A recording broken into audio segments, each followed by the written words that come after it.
নমস্কার।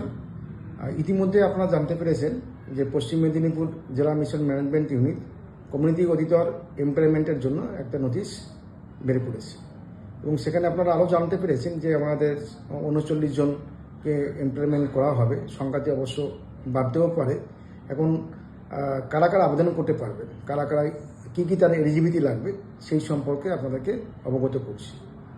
যিনি আবেদন করবেন তাকে অবশ্যই একজন মহিলা হতে হবে এবং অবশ্যই ন্যাশনাল রুরাল লাইভলিহুড মিশন অর্থাৎ আনন্দধারার আন্ডারে যে সকল এসএইচজি হয় তার একজন সদস্য হতে হবে এবং তাকে অবশ্যই কমপক্ষে 2 বছর দলে ঢুকেছে, অর্থাৎ দলে ঢোকার থেকে তাকে অবশ্যই 2 বছর কমপ্লিট করতে হবে।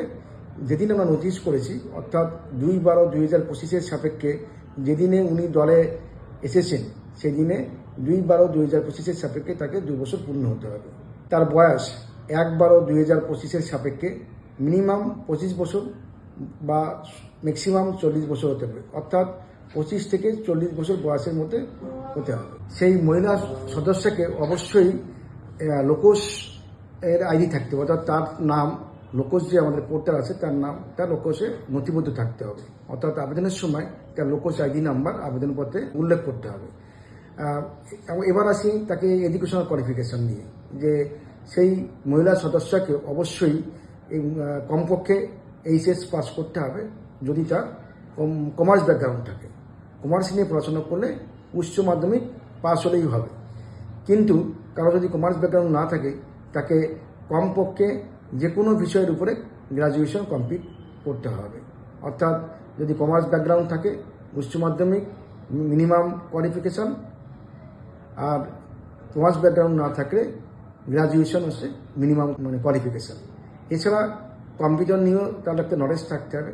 তার মিনিমাম 6 মাসে এরকম কোনো সার্টিফিকেট কোর্স সরকারি স্বীকৃত কোনো অর্গানাইজেশন থেকে তাকে সার্টিফিকেট প্রদত্ত করতে হবে।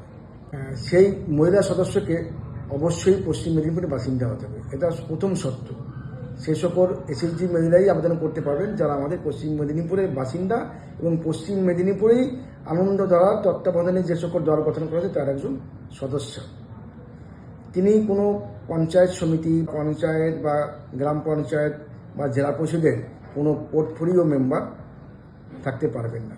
তিনি সরকারি বা সরকারি পোষিত কোনো সংস্থা আন্ডারে যদি কোনো কাজ করে থাকেন বা এনজিওর আন্ডারে কোনো যদি কাজ করে থাকেন বা কাজ করছেন, তিনিও কিন্তু আবেদন করতে পারবেন না। তিনি যদি আইসিডিএস কর্মী, ভিআরপি, আশা কর্মী অর্থাৎ এরকম কোনো সরকারি কর্মী বা অন্য কোনোভাবে এনজিওতে কাজ করেন তারা আবেদন করতে পারবেন না। সংঘ সমবায়ের যারা বিরোধী মেম্বার আছেন তারাও কিন্তু আবেদন করতে পারবেন। সবাইকে নমস্কার জানাই।